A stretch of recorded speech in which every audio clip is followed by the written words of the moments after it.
നമസ്കാരം. നേരത്തെ മാഷ് പറഞ്ഞതുപോലെ നമ്മുടെ സ്കൂളിന് ഒരു തീരാ നഷ്ടമാണ് ഗുണശീലൻ മാഷുടെ വിരമിക്കല്. നമസ്കാരം. നേരത്തെ നമുക്കറിയാം, വളരെ നല്ല ശുഷ്കാന്തിയുള്ള ഒരു അധ്യാപകനാണ് അദ്ദേഹം.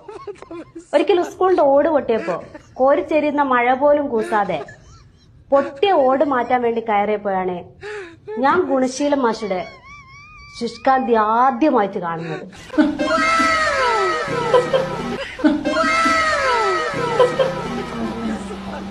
മറ്റൊരു സംഭവം എന്റെ ഓർമ്മയിൽ വരുന്നത്, സ്വാതന്ത്ര്യദിനത്തിൽ പതാക ഉയർത്തുമ്പോൾ ചരട് കപ്പിയിൽ കുരുങ്ങുകയുണ്ടായി.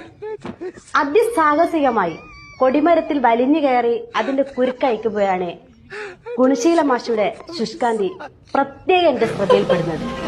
വിരമിക്കലിന് ശേഷവും അദ്ദേഹത്തിന്റെ സാമൂഹ്യ പ്രതിബദ്ധതയോടുള്ള ഈ ശുഷ്കാന്തി വിശ്രമ